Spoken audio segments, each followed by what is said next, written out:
Betting apps ప్రమోషన్లపై focus పెట్టారు పోలీసులు. Betting apps ను ప్రమోట్ చేస్తున్న సినీ ప్రముఖులపై వరుస కేసులు బుక్ చేస్తున్నారు. నిన్న పంజాగుట్ట పిఎస్ లో విష్ణుప్రియ, రీతూ చౌదరిని విచారించిన పోలీసులు మళ్లీ ఈ నెల 25న రావాలని సూచించారు.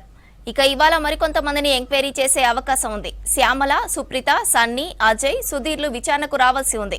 ఇప్పటికే టేస్టీ తేజ, కానిస్టేబుల్ కిరణ్ పోలీసుల విచారణ ఎదుర్కొన్నారు. దీనిపై మరిన్ని డీటెయిల్స్ అనిల్ అందిస్తారు.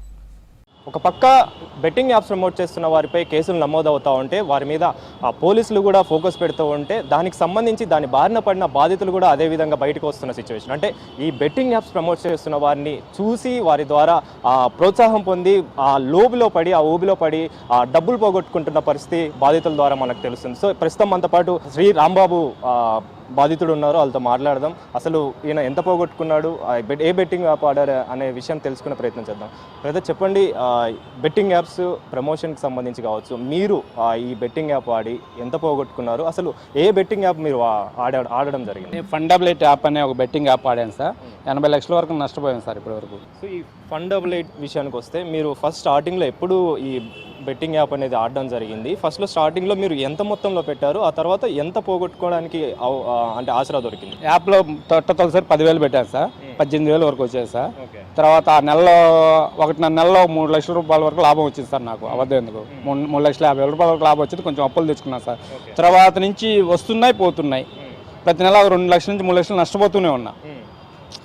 రోజు ఒక 20,000 తెస్తాను మీ దగ్గర. మీలాంటి వాళ్ళు మా ఊళ్ళో 1,00,000, 50,000 అట్లా తెచ్చుకోవటం.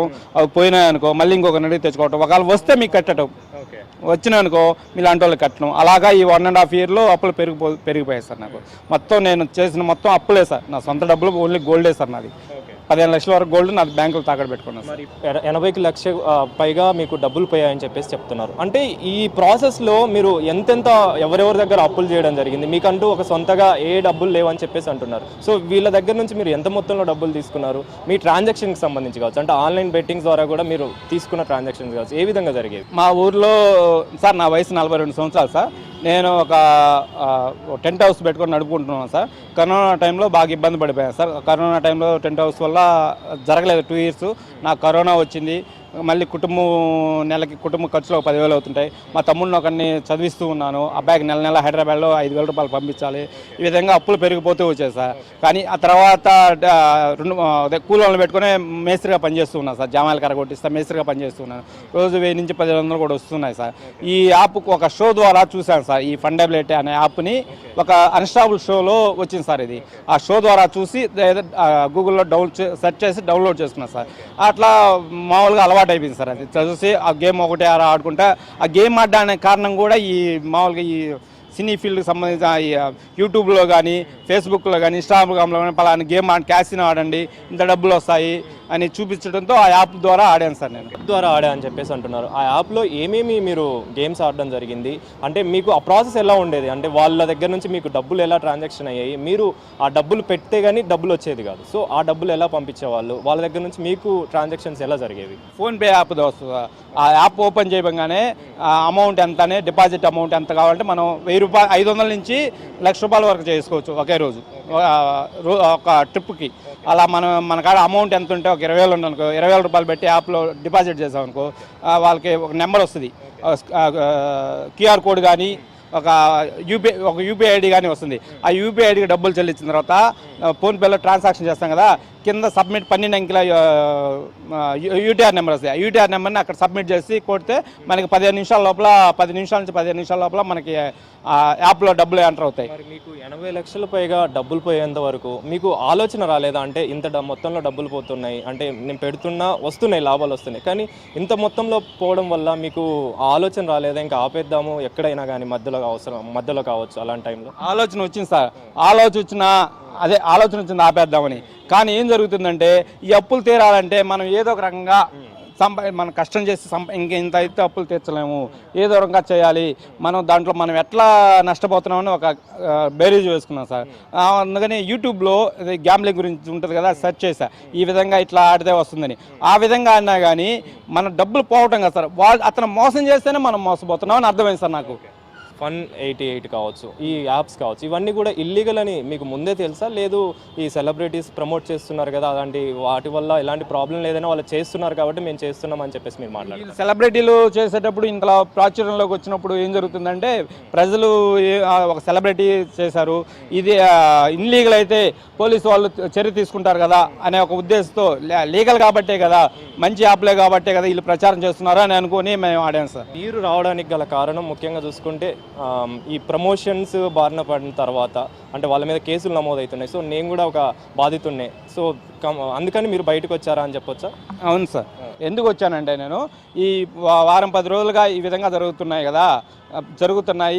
ప్రజలు నుంచి అదే ప్రజలు చనిపోతున్నారని కొంతమంది రిపోర్ట్స్ ఇచ్చి సజ్జనా సారు వాళ్ళ మీద కేసులు పెట్టి వీళ్ళందరినీ కేసులు పిఎస్కి రంపించి విచారించారు. కాబట్టి కొంతమంది ఏమన్నారంటే అసలు ఎవరు ఆడారు తెలియట్లేదు కదా, వాళ్ళు ఎంత బాగుంటున్నారో తెలియట్లేదు కదా, చనిపోయిన వాళ్ళనే చూపిస్తున్నారు, వాళ్ళు ఎందుకు చనిపోయారు అనేది ఒక అపోహ సృష్టిస్తున్నారు సార్. జనాభాలో ఒక అపోహ ఎలా ఉందంటే వాళ్ళు ఏ ఉద్దేశంతో చనిపోయారు, బెట్టింగ్ ఆడి చనిపోయారని మీరు అబద్ధాలు చెప్తున్నారేమో, వేరే అపోహతో చనిపోయి ఉండొచ్చు కదా, మా మీద ఎందుకు వేస్తున్నారు, మేము ప్రమోషన్ అయితే చేసాం కానీ మేము ప్రమోషన్ చేసాము కానీ దీనివల్ల ఎవరో చనిపోయారంటున్నారు, కానీ ఎవరు కంప్లైంట్ ఇచ్చారా, బాధితులు ఎవరైనా ముందుకు రాలేదని ఒక అపోహ సృష్టిస్తుంటే, సరే నా వంతుగా నేను ఆల్రెడీ ఒకసారి సూసైడ్ చేసుకున్నా సార్. సూసైడ్కి అటెంప్ట్ చేసాం, మా అన్న కూడా కాపాడు, కానీ మా బాబాయ్ చనిపోతే ఎట్లా, సరే ముందు ఏ రోజుకైనా మనం ఈ కాలం ఒకేలాగా ఉంటుంది, ఏదో ఒక రోజు నీ గాడ్స్ టాలెంట్ ఉంది, ఏదో ఒక రోజు ముందుకు పోవచ్చు అని అన్నాడు. మీలాగా చాలామంది కూడా ఇదే విధంగా చూసి ప్రమోషన్ చూసి అలాంటి గేమ్స్ ఆడడం వల్ల ఇప్పుడు బాధితులుగా మారుతున్నారు. సో మీరు వాళ్ళకి ఏం చెప్తారు? నెక్స్ట్ ఆడబోయే వాళ్ళు కావచ్చు, ఇప్పుడు ప్రెజెంట్ ఆడుతున్న వాళ్ళకి కావచ్చు, మీరు ఇచ్చే సూచనలు ఏంటి? బాధితులు కోట్ల మంది ఉన్నారు సార్. ఇది ప్రభుత్వాలు కట్టడి చేయాలంటే యాప్ లీగల్ చేయండి, తప్పలేదు, కానీ అవి ఎలా పనిచేస్తున్నాయో తెలుసుకోవాలి సార్. ముందు ఆ లీగల్ చేసేటప్పుడు అతను పని చేస్తున్నాడా లేదా. ఇప్పుడు ఒక పెట్రోల్ బంక్ వెళ్తా, పెట్రోల్ బంకులో మోసాలు చూస్తున్నాం, కానీ పెట్రోల్ బంకులో మోసాలు చూస్తే పట్టుకునేటప్పుడు మనకు అర్థం అవుద్ది, అతని మీద కేసు పెట్టడం, అతని మీద గొడవ జరగడం జరగదు. ఒక 500 రూపాయలు పెట్రోల్ పట్టిస్తే తక్కువగా వస్తుంది కదా, అలా మోసం జరగడం అప్పుడే అతన్ని అక్కడ నిలదీ. ఈ యాప్ వాళ్ళు మనల్ని నిలదీయడానికి వాళ్ళు ఎక్కడుంటారో తెలియట్లా మొట్టమంతా.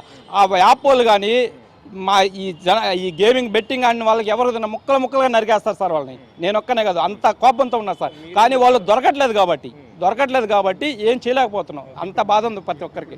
ఆ విధంగా ప్రభుత్వం ఏం చేయాలంటే వాటి మీద లీగల్ చేయండి, తప్పులేదు, ఆడుకునే వాళ్ళు ఉంటారు. వీటిల్లో బాధితులు ఎంతమంది ఉన్నారు తెలుసా? పోలీసులు కూడా ఎంతోమంది బాధితులు ఉన్నారు.